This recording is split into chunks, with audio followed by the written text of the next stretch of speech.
everybody. Welcome back to Sacred Health. I'm Carolyn, and today we're interviewing Cameron Schober. Now, before we get started, I do want to read off a little disclaimer for you guys. So the things discussed on this episode are for informational and educational purposes only. These conversations are not to be taken as medical advice or therapeutic advice and do not replace the professional help of a professional. The interventions discussed in this episode have varying legalities depending on your location, so please consult your local, state, and federal laws prior to partaking in any interventions. It is important to seek professional help and consultation before seeking any of these interventions discussed in the episode. The host, myself, and the guest, Cameron, are not liable for any actions taken by listeners based on the information provided. Okay. Sounds great. Okay, yep. So just to put it out there for everyone. So Cameron, would you like to introduce yourself to listeners, and just Sure. give a background on yourself? Absolutely. So Cameron Schober, I'm a licensed professional counselor supervisor and licensed marriage family therapist supervisor in the state of Texas. And I primarily work at the Hope Place. We're on 10 acres. We have horses and goats and have a dog that comes sometimes named Alice. And we do basically what we know to work through evidence-based experience, all the above. But maybe the field hasn't quite warmed up to it or insurance doesn't want to pay for it. So I feel like we get a lot of people that have basically, they're kind of tired of what the standard treatments look like, or they have something really specialized going on. As far as background, mostly came up in hospitals, so inpatient, intensive outpatient, mental health settings, primarily with adolescents, but with adults too. And then we did 3 years in foster care, my wife and I, who's also a therapist. So we have really fun conversations at home.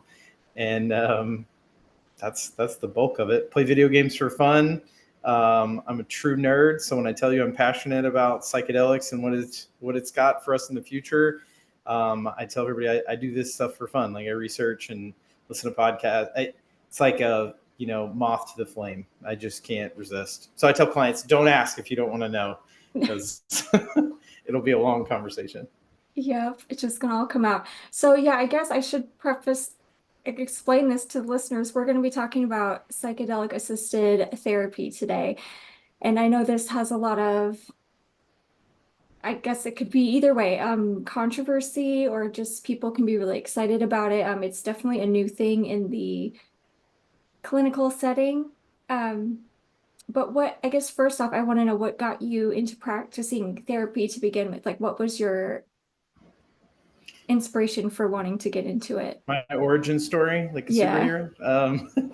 Well, contrary to popular belief, not everybody gets into this field because they're messed up. I was just a brain nerd, and I figured that out through almost flunking out as a business major at Texas State. So go Bobcats for any Bobcat alum out there. But anyway, like huge party school, there's plenty of that going on. Like most people, I feel like I'm like, oh, yeah, I'll be a business major. That'll make a lot of money, right? And not really having a clue what to do. And through all that um, very interesting self exploration, right? You get to, I don't really like this and I'm not good at it. I was flunking out pretty hard on a particular business math class.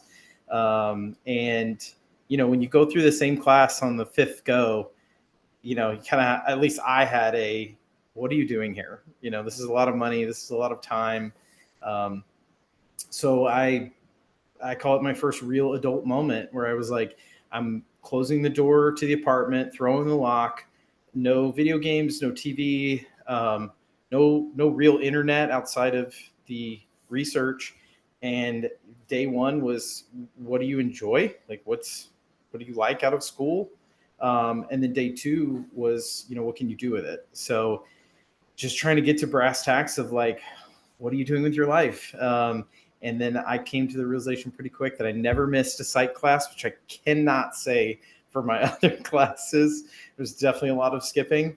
And I always had, A's. And then once I switched, that got ratified pretty quick. Like straight A student, except for statistics, all the way through. So, that's usually a pretty good indicator that like, you're passionate about it. To me, it's the last frontier. Like you look at human organs and bodies and systems, the brain is still a big, big, big mystery. And that's more fun on the sciencey philosophical side of like, what is consciousness? That's a big thing that psychedelics are kind of scratching the surface on, is like, what is it? How is it formed?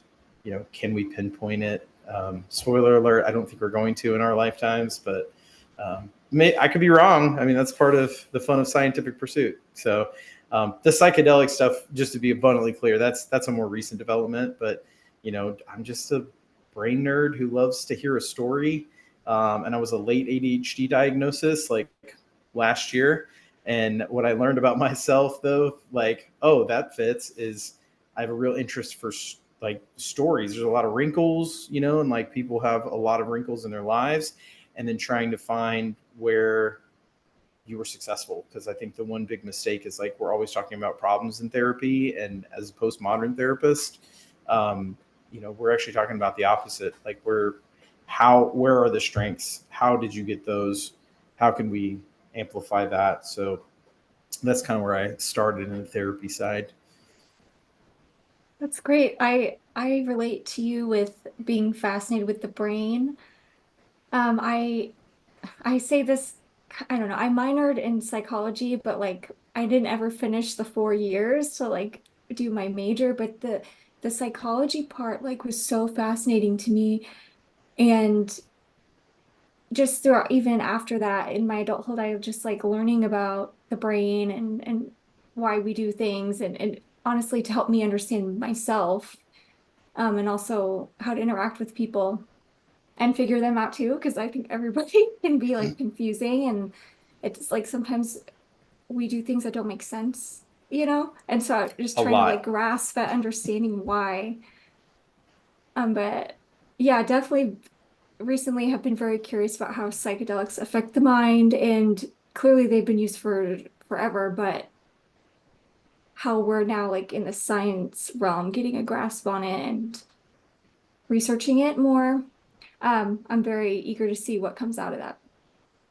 Yeah, well, and it's on all fronts because, you know, there's definitely, you kind of touched on it, but like taboo is still the word that I think comes to mind, because you say, especially like the problem children of the 60s, like LSD, right? People instantly have a thought or opinion about what they think it is, whether they've had an experience or not. And, all I've had to, and I'll challenge listeners today, whoever's listening, go do your homework, look into the deep, storied history of how all this came to be in the prohibition era. And I said, at best, so if we take the best assumption, it was misrepresented, the whole class of drugs. At worst, you were outright lied to. And there's definitely different data points where you can say that, like that Mhm. clearly there was, they told you something that was flat out not true, Yeah. or wholly misrepresented. So, that's, it's not a comfortable conversation. It's hard to get in when you're, doing it an hour at a time. But I just tell people like, do your own homework, because that's also where I really get in heavy on the psychedelic side, because most people are, consciousness expanding, or, like the spiritual aspects of it. And I'm like, I'm a very data driven, grounded practitioner. I like to see, what are people saying about this long term? What tangible ways are they saying it's benefiting their life? Because that's why people come to see me, is like, I have a problem today, Cameron. I want to feel better today, yesterday, really. Hmm. Um, and I want to do it better, cheaper, faster, because that's the American way. And I'm like, well, I Yeah. don't know about cheaper, but we Yeah. could probably speed it up. Uh-huh. So that's where it gets tricky, because I'm like, one, I'm fighting on the initial front the idea of what all this is, and then number two, like all the reasons it can't work. And I put that in air quotes because, like, well, Cameron, I had a bad trip, or I know somebody that had a bad trip, and I always go, cool, what was the context in which you had it? Oh, I was with a girlfriend and we were having problems, was at a party, and I'm like, oh, so low controlled environments with people you may or may not want to have actually been in a very vulnerable state with. And they're Hmm. like, well, when you put it that way, yeah. Like, so I like, that's not what we're doing. And then the second one is, well, I don't want to lose control. And I go, well, so yeah, I will say you're going to lose control. Like biochemically in your brain, you will lose an Hmm. amount of control, but in a container. So like, are you Yeah. really losing that much control is the kind of deeper question we get into. But then in the on the secondary front, I am pretty on the record about saying, control is this nasty byproduct of trauma. That when that happens to people and they're affected, whether that's big T or little t, which we can get into, but like they all want more control. And I said, that's what's leading into the pathology in part, not in total, but I'm like, it's definitely why you kind of get stuck and why things are not working out the way you want. Because, funny story, your brain can convince itself of a lot of things, but Yeah. when it comes into a cold, concrete reality, that's where a lot of people are reporting distress. Like, my life is not going like I thought it would. Right. Because your Hmm. thoughts don't determine the future, your actions do. So, anyway, I could go on and on. No, that's okay. You made a good point about the container. So for someone thinking of psychedelics with the preconceived notions, it's just like people getting them, going to a party or just going in the woods and just like taking a handful of mushrooms and then just like freaking the fuck out, right? Like Yeah, that, but that's not how it is in a clinical setting. That shouldn't be how it is in a non-clinical setting either. But since we're talking about the clinical side, like, can you describe what a clinical psychedelic assisted therapy session is? sure. Well, and just to be abundantly clear, I've always presumed that people don't have a knowledge base. So, I've said like we've got white, gray, and black, you know, markets or modalities maybe. White to me would be ketamine. Ketamine's been legal for a long time for like hospital emergency type use, but it was used as an anesthetic. So they can do general surgery on it. Through all that usage and over time, researchers did what researchers do, and they followed that hunch that like, oh, people are having these mood boosts just by being under. So they kind of pursued that, and then they figured out that's how we get all these antidepressant effects, and that's the one that's here legal today. No, it is not a classic psychedelic, and it doesn't even work on the main receptor sites that we usually talk about when we talk about classic psychedelics. But it has a lot of similar properties. Definitely, all of them have their little spin on the same altered state. But that's the one that I say, like, you can find clinics today. Most people have heard of, if they've looked for 5 minutes, they've heard of Mind Bloom and New Life. I came across Joyous the other day, and we partner Mhm. with one called Journey Clinical. And they all do different versions of the same thing, which are at-home treatments.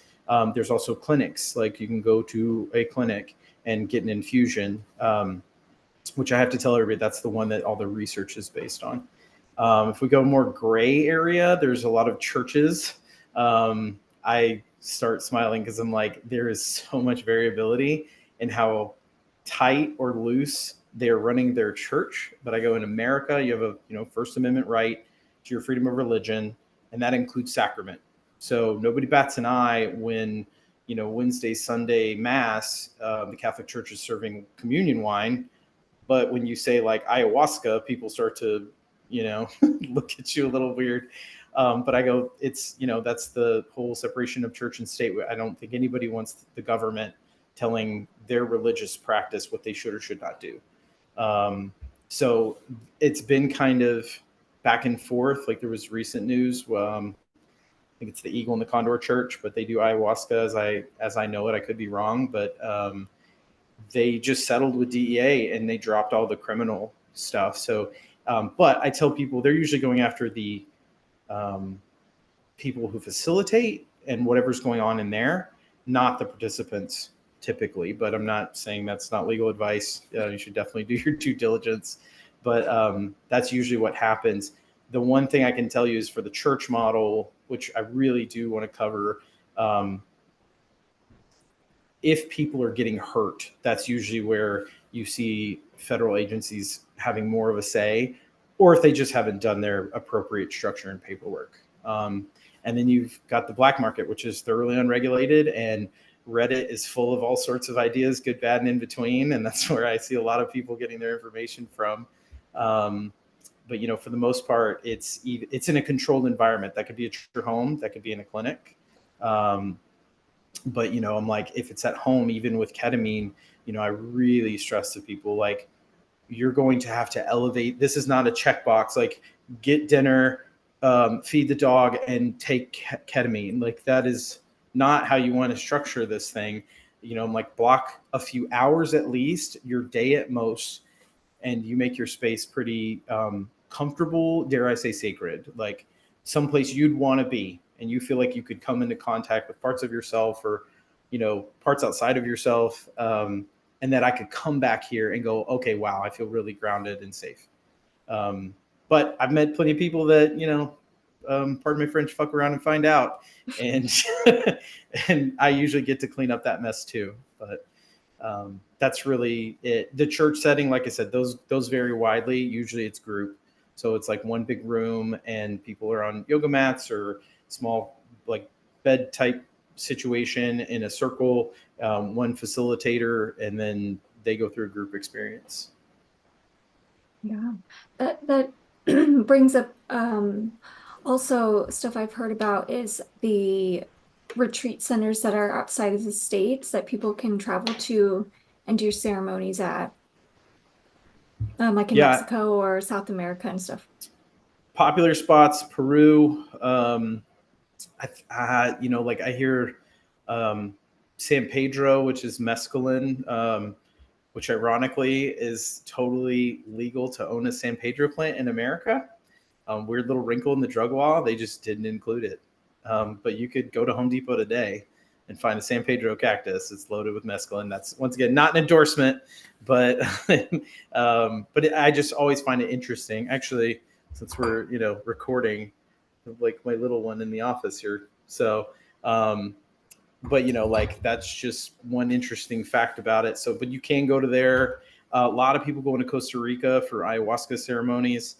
I have to tell people it's gray there as well. They just kind of have a gentleman's agreement that, like, this is spiritual, but there's some kind of like lines that they've not really spelled out, but like, if you cross it, like, we're going to check you. And then, yeah, you've got the Netherlands where I think truffles are legal. So psilocybin containing truffles, which most people are like, what's the difference, Cameron? Like, the mushroom comes out of the ground, the truffle's under the ground. They usually contain less, so you have to take more, but that's legal. Once again, another wrinkle in the drug law over there that didn't get covered. And then certain countries and municipalities just completely either decriminalize it or legalize it for therapeutic use. Colorado was very recent. That was last year, I think. They said yes to therapeutic and a lot of decriminalization.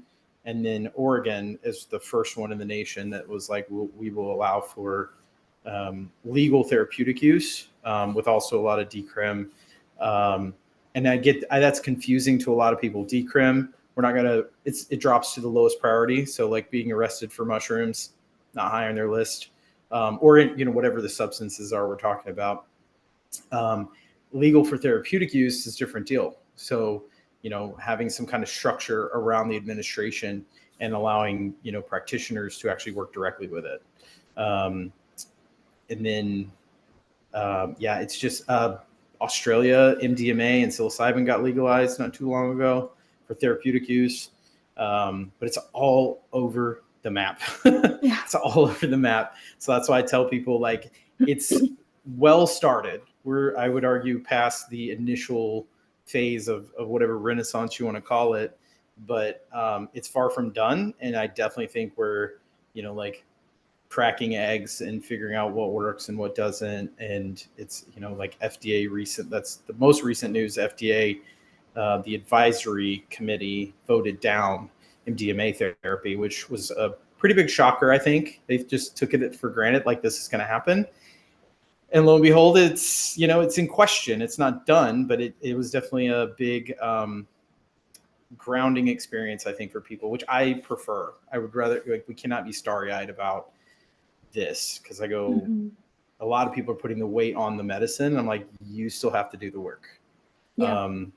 And that is, there is no proposition dealing with human behavior that doesn't have you doing work. So if you're listening to this and you're like, damn, I thought this was going to be the thing that just fixed me. Nope. Still got to put in the time. What was the one I heard the other day? I'm stealing it from, I can't quote the source, but he said something like, it's easy to forgive your father in an ayahuasca ceremony. It's much harder to do that when you come back, and I'm like, but that's where the healing is. That's where, your completeness comes from. So I think it just gives you a taste or gives you some insight on what you need to do that will make a meaningful difference is really where Yeah. I think it kind of, that's where they excel. Hmm. And that's a good point too of like implementing what you've learned from therapy, whether it's traditional talk therapy or psychedelic therapy of just like, yeah, you go through it and you get the knowledge, but like you have to put it into practice to to fully like process it and get get it out of it. Do you know what I mean? Oh, well, I'll make it simpler. And I like making a biological based argument. The first major system that's being laid down is your nervous system. In fact, you have nerves before you have a brain to interpret the signals.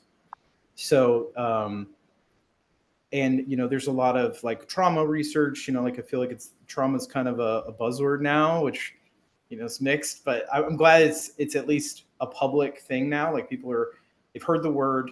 It's not a foreign concept. They've mixed bag on information, but I go, now there's kind of this big interest in pre-verbal trauma. So that could be in utero or before you have language and memory to deal with it.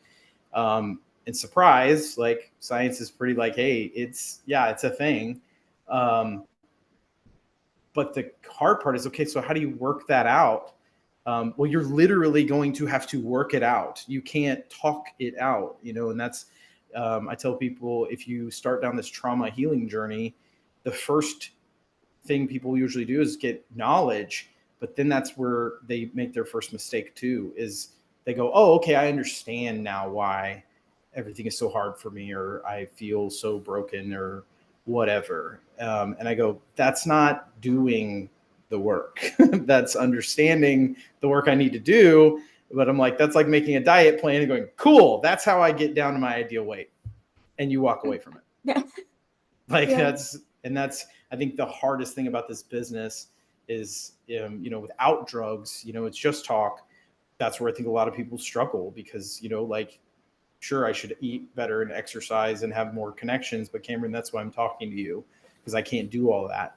Mhm. So I go, the goal of all therapy to me is to slow it down and to make it smaller bits till you get to a unit of measure that is moving it in the right direction. But once again, people are very impatient, and that's part of the attract. I'd be lying if I said that wasn't the part of the attraction of psychedelics, is they allow for this neuroplastic window to open up where you can rapidly change not only how you think but how you behave.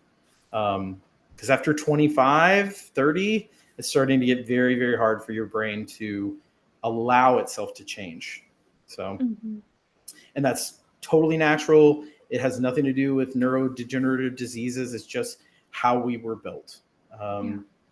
So anyway, No, that's good. That's good to know. And so, can you explain why psychedelics are good for that, like jumping of the, oh my God, the process, like you said, the neuroplastic window. Like, what does window, that yeah. mean? Yeah. So phrase in the business, which you can Google it to get the author, but we say what fires together wires together. So meaning that when you have all these neurons, right, billions and billions, when one of them wants to send a signal to the other, there's a literal firing, and then it has to jump the chasm.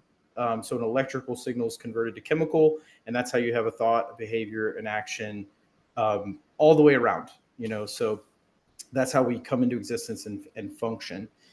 That is all highly fluid and able to change up to about 25 or 30. Prevailing theory being, hey, we rewind the clock a few million years, maybe billion, like I'm not a evolutionary biologist on human species, but, it's fair to say, like, we didn't have all this fancy electricity, global communication instantly. Um, so we needed to adapt pretty quick. And to live to like 30, you'd be a tribal elder. Um, so you had to do it pretty fast. That's what neuroplasticity allows, is for you to rewire your brain quick. That's why I go, kids are natural learners, right? We don't have to really teach them how to talk. They learn just by being around us. And I can drop a baby any corner of the globe and they should be able to pick up the language if they can hear okay and they have otherwise normal brain development. Um, that window starts to close after that, unknown reasons. But I'm thinking once again, like, we've kind of traditionally reached the end of our, like, need to provide. And frankly, we're on the way out. Um, Now we're much exceeding that window. And I think that's what creates a lot of issues in our world, is that, grandma and grandpa stuck in their ways, and like parents historically being like, well, that's just how they are. That's just their generation. And all of us kind of go, yeah, but that's not fair to me, right? Like, they need to hear my truth as much as I need to recognize theirs. Well, not that you're going to have all these geriatrics lining up for psychedelic, treatment, but the theory is, because it makes all this chaos in the brain, um, entropy is what we call it. It's like shaking up the snow globe. So like, you had all these little well-worn paths, right, or roadways or whatever, and this is putting fresh asphalt or new snow on the mountain, and then all of a sudden you can choose to go a different path. I have now access to a different way of thinking. And that's why I tell people, like, more than just the experience, you're going to have a time period unknown for most, but like, let's call it a week, where your brain is primed and ready for change. So I would pick one thing, if I only had a week, that I want to really hammer down on. And that's usually informed by their experiences. Ketamine, we get a bigger window because they usually do 6 treatments overlaid. And that's for a lot of different reasons. But, that's what integration therapy is to me, is like, how am I taking either the truth I got in my experience or the ability I feel like I've gained post experience and putting it in my everyday life. Mhm. So I hope I answered your question. Did I Mhm. answer your question? Okay. Yeah. Yeah. And so how can someone, I guess, set the intention? Like if they're going, I mean, of course, like if they're doing this with therapists, they're probably going to be talking this out with their therapist, but just of like finding something that they want to work on and dig deep Yeah. with the session. Is it good to have that kind of decided prior to the administration? Yeah, and like, when you look at the trials, so like MDMA and psilocybin, I'd say that are the biggest right now, like getting a lot of attention, and having really promising results. There's a lot of pre-work, so and I've told people, like, look, the more you sit with these ideas in this level of consciousness, the easier it will be in your experience. Now, you have to be ready for your brain to do a 180 on you and go the opposite direction too. So that's kind of the duality of it all, is you got to be ready to just like abandon, whatever you thought, because maybe it was tied to something else. Mhm. Uh, and I'm not too, myself, I'm not too beholden to like, no, you have to like pursue that. I'm like, sometimes it's valuable, but I would say, if you're fighting your brain trying to go with what your intention was, I wouldn't personally, recommend it to people, because I'm like, it's just too hard. Like, it's an experience. I want you to experience it. So, but yeah, that's usually done in therapist's office. There's a lot of good self-guided integration journals too, because sometimes therapy's out of reach to people, and I'm very real to that. Um, I like the Big Life Journal, but it's not the psychedelic specific, but it talks about fixed mindset and growth mindset. So that's like usually my like baseline. Hey, you should go buy this for a therapeutic, moving forward kind of lens. Because it's good in general, but I think it gets supercharged by a psychedelic experience. There's also ketamine specific integration journals. I can't remember any of the names off the top of my head, but all of them kind of look at like, what are my practices now? What are the changes I hope for? And like, how do I, you know, do that in an embodied way. So there's also a lot of mindfulness practices. Because funny story, I go, the only thing you have is your current moment. We think about tomorrow, we think about the past. Those are abstract concepts. I don't want to get too weird on your podcast, but I'm Oh, like, that's fine. they don't exist as a tangible thing. It's just a Mhm. concept. That's also why I think a lot of animals look a lot happier than we do most days, because they're just living the life that they've been given versus worrying about one that didn't happen or that you're worried it won't happen. Uh, Mhm. so bringing that into alignment of like, where I am now versus where I thought I was or where I hope to be, that's kind of keeping you stuck. So, Yeah. Yeah, um, it's definitely easy to like fixate on all these other things instead of being present. And I I'd guess argue it's more that comfortable too. Like to that's to be fixated elsewhere. right. Like Yeah, yeah. if I don't make my $10 million, right, I'm this horrible piece of crap, right? Like that's a easier thought to deal with than like, well, what if I have success wildly past that, or or I lose it all? Like, those are all very uncomfortable thoughts, and I'm like, the devil I know versus the one I don't is usually the way I put it to people. I don't know if you've heard of Healthy Gamer GG, but he's got a good channel that he's a psychiatrist, and he talks about one that honestly lost me too. So I say it with caution for all the listeners, but I like the part on one where he's talking about, look, your brain can feel a negative future, but it can't feel a positive future. Like it's just not possible. Like my future degree, oh, that feels so great, right? No, it doesn't, because I haven't earned it, and your brain somehow knows this. But if you go, well, flunking out of college, I can feel the distress of what that would feel like now, and it's a motivator. At Hmm. least to a point, it's a motivator, and then it's pathological for some. Like, so that's where I go. It's this tricky thing where we kind of have to push the scale back towards presence, because I'm like, that's what actually makes the future. And Yeah. that's where people really think you get woo woo, but I'm like, well, you're telling me a story about your past, and that Hmm. was all made by daily actions. Like, why does this seem so crazy to people? I don't know, man. Like, Yeah, that's so but true. yeah, they just, I think it's the uncomfortableness of, I am choosing my own destiny. But if you feel disempowered, right, like it's easier to say, well, it's because this or that in my life, especially if there's trauma in the picture. And my always constant is, trauma happened to you. It's not your fault. It is your responsibility, so you don't pass it on. And I just basically double down on that if there's kids in the picture, because I said it's not an Hmm. option to not pass it if you haven't dealt with it.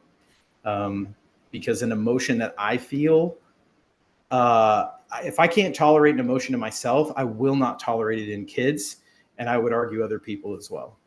So that's where you see a lot Hmm. of people shutting down, or becoming aggressive, or whatever kind of bad version it manifests itself. But I'm like, that feeling's going to come, you know? Yeah. So That reminds me of the concept that everyone is a mirror to us. So what we see in someone that could be triggering or like annoying is something somehow it's like something we see in ourselves that maybe we don't like or we don't want to face.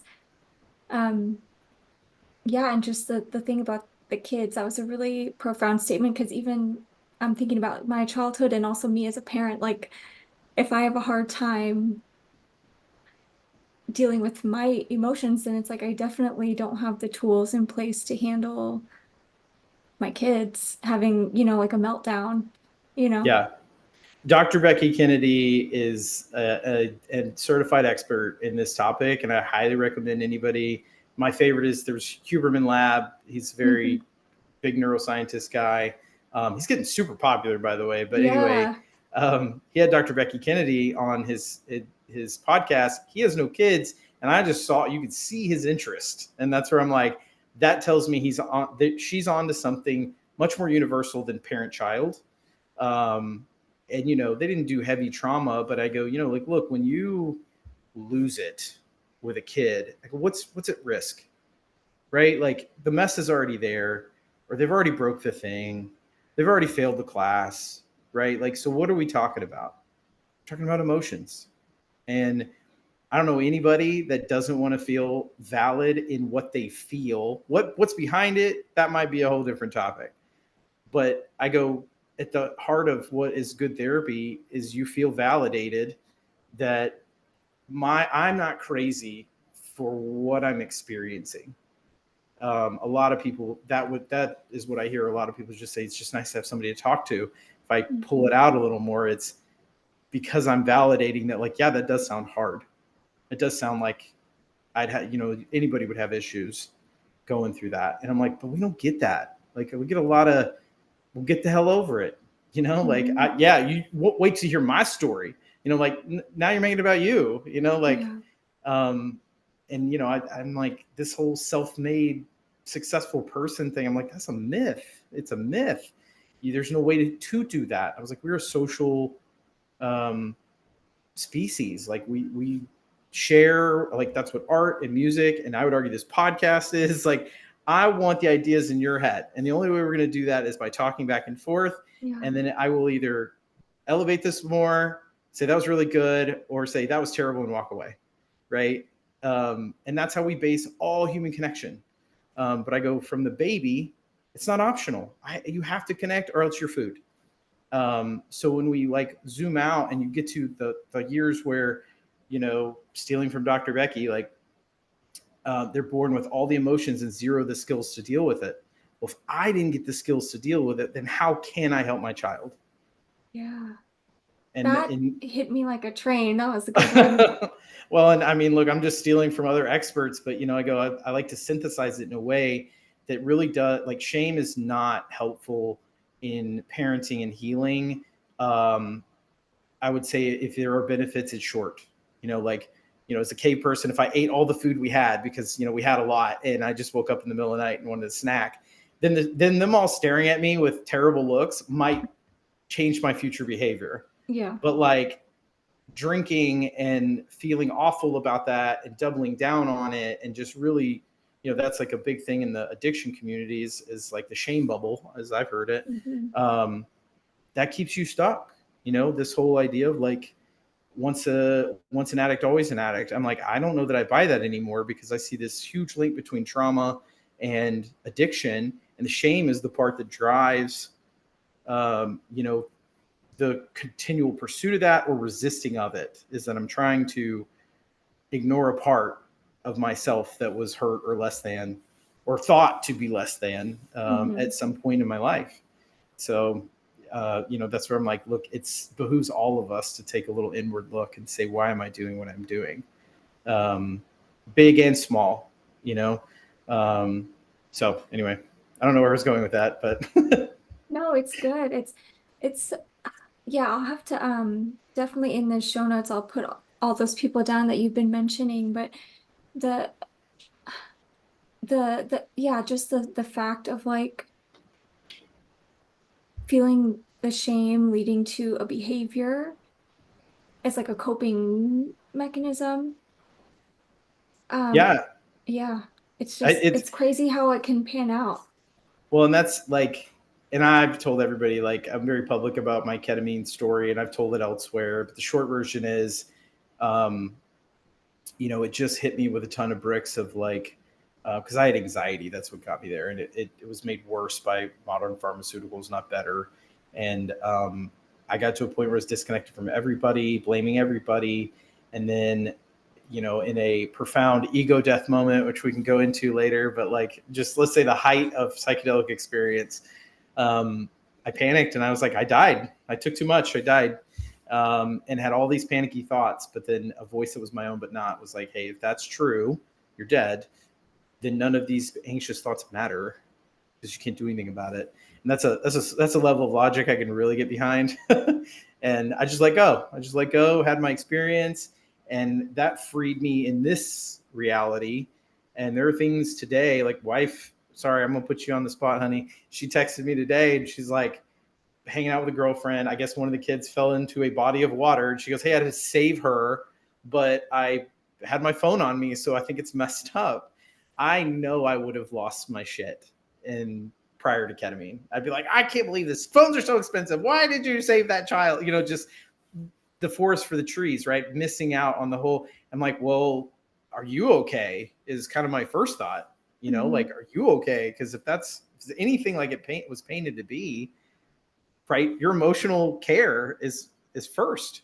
How are Mm-hmm. you? And that goes back to kids. Like, how are you? Like, kid calls you fat at school, and you're a young girl. Like, yeah, you're probably going to take that hard.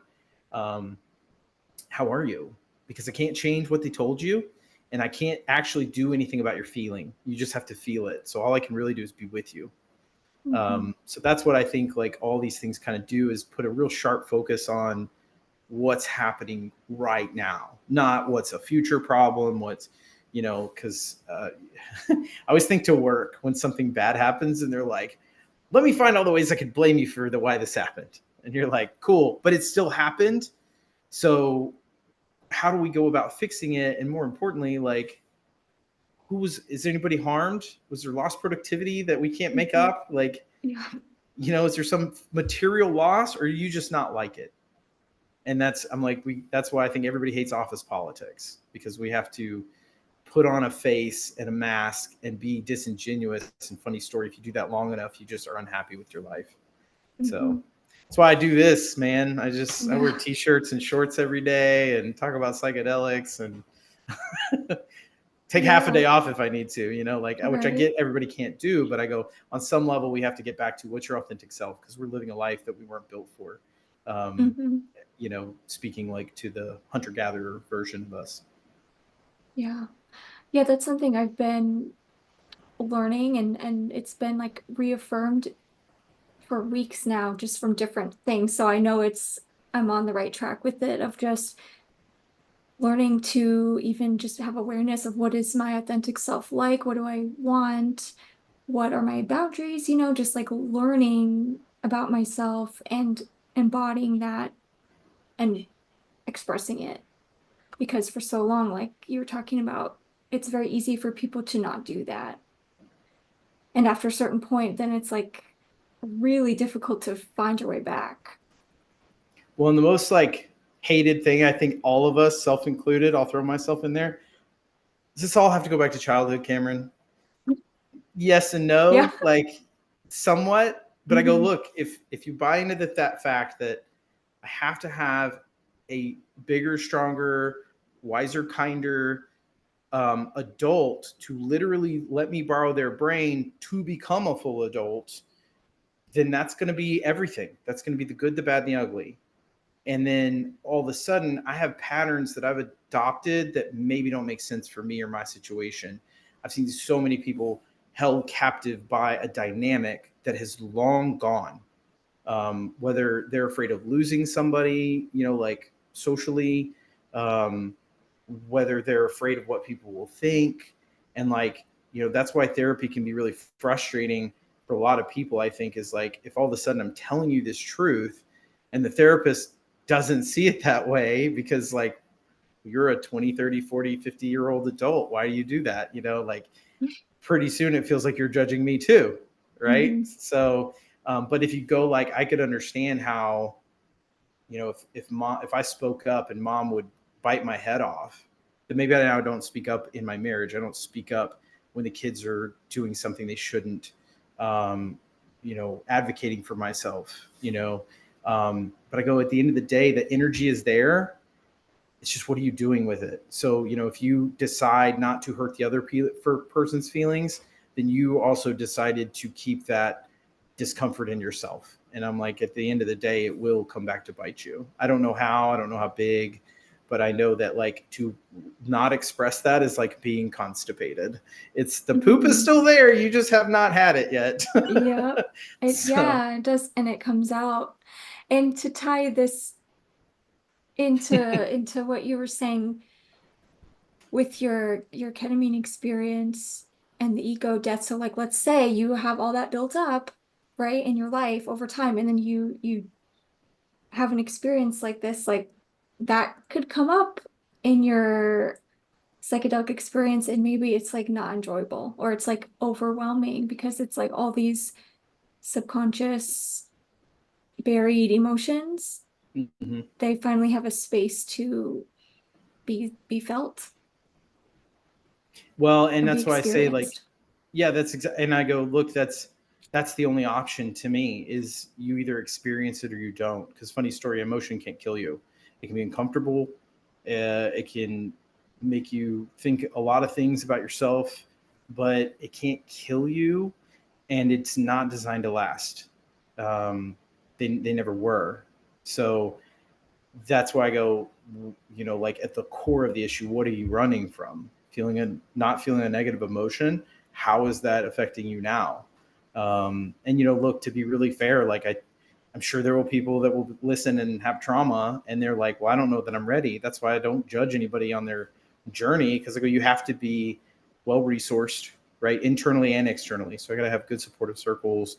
I have to Mhm. know how to regulate myself, who that's safe to do with, who it's not safe to do with. um, so I have a very grounded view of like at least what I'm told, in like your life web. And sometimes we have to put things in place, and sometimes it's not possible now. Mhm. um, I think to the teenagers, I'm like, if parents don't want to heal but you do, then basically my two-part message is, unfortunately, you got to grow up fast, and then later you're going to have to learn how to be a kid again. And Mhm. they kind of look at you sideways like you'd expect. But I go, Yeah. I'm planting a seed for much later that I hope, because I'm like, I can't make anybody change. And up until 18, they have a huge part in what I literally can and can't access. Yeah. Um, so, yeah, I don't, there was a thread and then we got off on it. um, Oh, ego death. oh, yeah. Yeah. Well, and I tell, like, it can be very unsettling to like have all that come out at once. And I said that's the benefit to me of therapy in particular, is to have a grounding experience to go, okay, just because I had this experience does not mean my life has changed. Because funny story, if you go meet God, you still have to come back and fold the laundry and interact with your spouse or your kids. So that's honestly where the biggest disconnects I see is that, like, how do I have such a profound thing and know another truth now about myself, about the universe, about my life, or whatever, and bridge that gap into realizing that, you know? Um, so, that's, I mean, like, ego death is a term that basically, if you want to get more scientific, we have the default mode network. So I'm like, when you're just idling, so driving, doing some kind of mundane task that doesn't require dishes is a good one. Um, that's the thing that kicks in. That's like, oh, you didn't pay that bill. Oh, you didn't say that to this person. You're a piece of crap. Like, hell, you didn't work out today. You're fat and gross. Like all that negative self-talk that I think most people have. Yeah. Um, that's what kicks in. And when you take a high enough dose of any psychedelic, really, but that is totally offline, and it becomes almost impossible to fight that experience, because that's the guard tower, and the guard is not in the tower. But that's where I see, like, the people that fight it have struggles because I can't, and I'm getting confronted with all this bad stuff. And the people that go with it usually have these really big cathartic stories about Mhm. how they see themselves changed afterwards. But I've, like, I do surf Reddit and read trip reports, and I've heard some. I mean, there's some crazy stuff out there, guys, and Yeah. bad ideas. Like, some dude was like about to leave his wife because it all doesn't matter, right? Like, we're all one, and we're all Mm. going to return, and none of this matters. So he wanted an open relationship or to be divorced. Like, it was just all crazy. And then thankfully the internet had a good moment, and they were like, I think your spouse, needs to, like, be grounded in some truths. And, like, per the original poster, like, it all worked out. But Mhm. until she sought help, back to reaching out to other brains, the worst was coming to be. And I go, that's Yeah. a big worry with spouses. I hear is like, well, are they going to want to leave or go to Costa Rica and be a shaman, or Mhm. like, go vegan because I like my fast food, Cameron? I don't want to change, they want to change, right? And I go, look, if those things happen, I will argue on some level it was already there. The trick is how do we navigate that really rooted in the facts? So like, you're 25 into a 30-year career and you can comfortably retire. Then how do we make those 5 years really worthwhile if that's what you want to do? But if you say, I got to go, Cameron, that's my true reality. If it's a good idea now, it'll be a good idea in a month or 2 weeks or 6 weeks. Like, you can sit on it. But Yeah. I've seen a lot of people come very starry-eyed out of this, and I go, okay, cool. Now simmer down, be with yourself, be mindful, do all this mindfulness stuff, and then keep developing your thoughts. Because I'm like, you just got a huge download. Usually, if it was helpful, I go, now we have to start digesting it. Yeah. So, because I don't buy the 10 years of therapy, I buy 10 years of insight. Therapy is the process of change and helping you structure that change. And I'm like, that's not change. That's back to the weight loss plan. You've got a really good plan with a lot of ideas, but it has to be sorted, ordered, and what can I actually do? Yeah. So, Implemented. yeah, And measured, I think, like yeah, rational. yeah. One that to speak on the thing with like a partner or something being worried about their partner having an experience and then like completely changing their whole perception of life. That also comes down to the fact that like we cannot control other people. Like we have to be okay and secure enough in ourselves that if whether it's our spouse or just a friend or family member or something, like if their truth changes, their perspective changes, we can't like force them to not feel what they're feeling. It's like So holding to that. me, It's like that's more of holding that like, bird. You don't want to let go of. You're going to crush it. Because the mhm, more they fight, the more you clench. And I'm like, people do not like a lack of autonomy. That's one thing I've learned in 10 years is like, we all have to feel on some level that I am an agent of my own destiny. And that's where I think a lot of people hit problems is for a multitude of reasons they feel disempowered. Um, mhm, so, the relationship ones, man, that's super interesting because um, it gets real thick real fast. Was this built on solid ground? Like, did we have a solid foundation to start? Did life happen along the way and now we find ourselves in challenging times? um, and that's why I like, if I get couples questions, I'm instantly like, look, this is going to get real complicated real fast. So no offense to the couples out there, but I say like, that's mhm. honestly part of the benefit to talking to somebody who's really well informed, and like for me, has a formal education, because I go, look, I don't want to be playing with fire with your marriage or your family, like, especially Mhm. if kids are in the mix, because I go, now you can't just consider your happiness, right? Like, they will feel the effect of that. So yeah, I could choose my happiness and say I got to leave. I was like, but it's non-negotiable for your kids. It's non-negotiable. Dad will always be dad. Mom will be mom. And I know that because of foster care. Like, I've seen horrible reports. And if you bad talk mom or dad, like, now you're in their bad book. They have Mhm. to go experience it for themselves. They have to grow up and then go figure out why it didn't work for themselves. So I'm like, no good comes of that. So back to control. Like, I could try to Yeah. keep you from that truth. You're going to find it one way or another. But I'm much more interested with the idea of like, well, what is it about leaving? Or what is it about staying that is terrifying, um, or uncomfortable or whatever? And usually we get to an unmet need. Mhm. I'm going to say never. I don't like superlatives in this business. I've never met an infidelity that wasn't first tied to an unmet need, because most people go straight to the sex. And I go, that's a natural byproduct of a very close connection. It usually started with, they listened where other people didn't. They were a shoulder to cry on. They gave me time where I didn't get it elsewhere.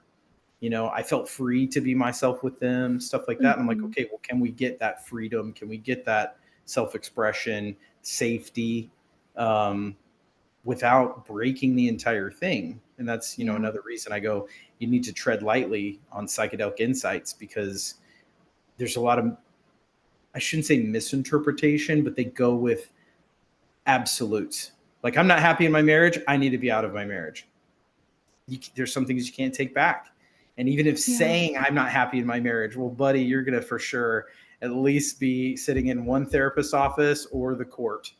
Um, on that alone, that's Mhm. enough to get people shooken up. So Yeah, it's tricky, man. It's real tricky. definitely. Well, and I think too, it's like there are ways you can express where you are not satisfied in a situation without, like you said, without the absolute of like it has to be this or this. Like you can talk it out, and hopefully, if the other person or people, whatever situation it is, like have the maturity to figure it out and like work with you to so everyone feels like they're heard and understood. One that I will always tell people to go look up on their own, because once again, sometimes I realize me talking at you is sometimes how it's perceived. That can't be helpful. So I like to go to information sources, because I'm like, look, you can argue with me, you can't argue with a book or a research study. You can certainly try to pull it down in your own mind, but it's on the paper, and to more or lesser degrees, other people are backing this idea. And I go to attachment, because I go, look, attachment's non-negotiable. If I take a baby and I leave it to be raised by wolves, even if he was successfully raised by wolves, he's not going to be able to attach to humans. There's been Mhm. a few case studies about truly feral children, and they don't do well in the human world because their brain got wired for that pack or that Oh, tribe or whatever. And there's some things you just can't learn after a point.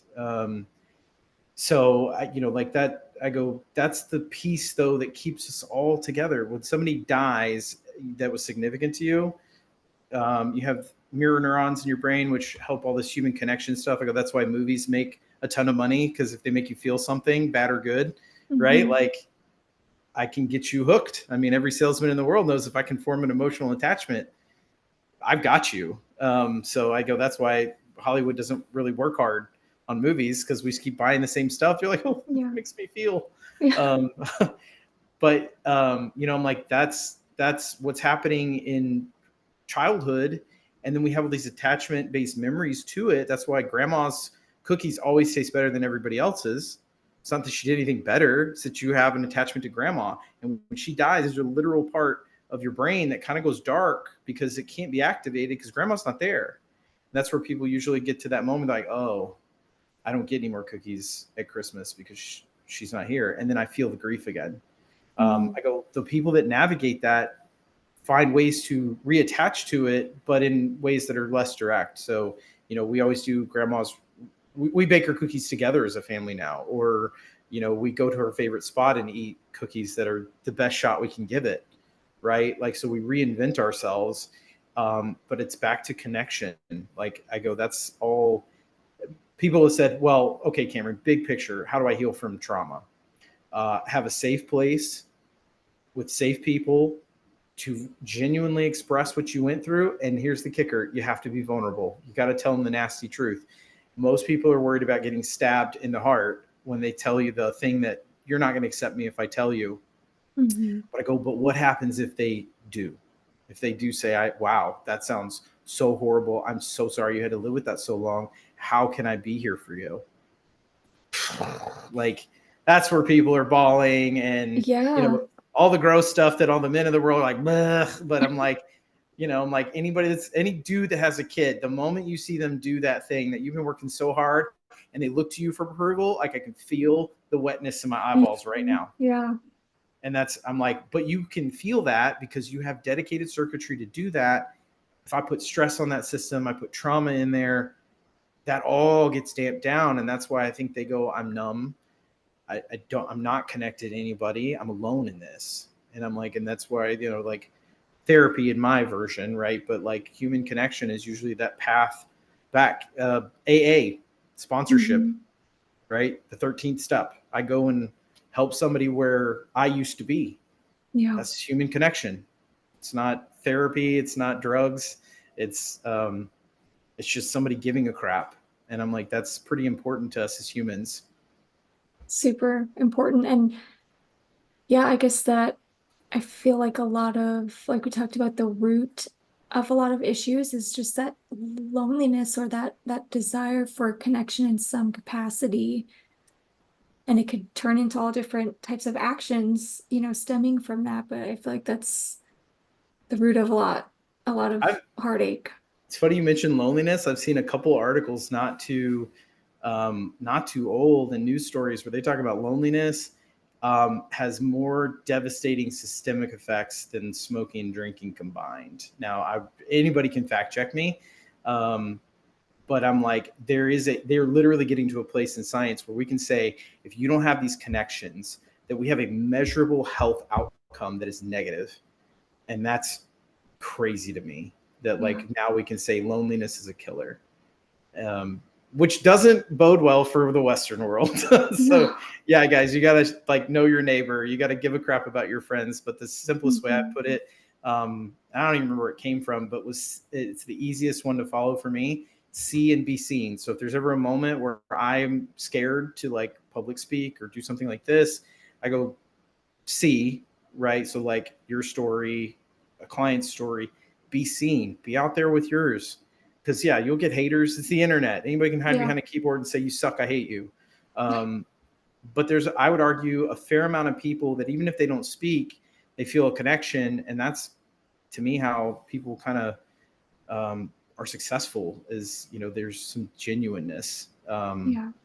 The podcast to do well, like this isn't scripted. I didn't come in No. with pre-prepared questions. Like I think that's what people like. I want to hear Yeah. people talking, even if it's not perfect, even if it's got some ugly corners, or they can finger wave and go, "Well, actually," Hmm. I'm like, Yeah. but that's still connecting because right, even Hmm. correcting is a part of connection. Like, hey, I don't think you've got that quite right. So I tell people your brain is really bad at thinking alone, so you should always loan your thoughts. Because when somebody starts looking at you like, maybe I'm not so sure anymore. And like, Hmm. well, okay, but why are you looking at me like that? And like, well, and then if it's a good connection, right, they'll tell you their truth, and then you might reconsider. You could totally go like, Hmm. no, I don't see that for XYZ reason. But I'm like, also, it's getting together and doing that thing. Yeah. So That's well said.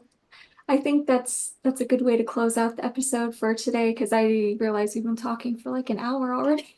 hey, I could go all day, but Right.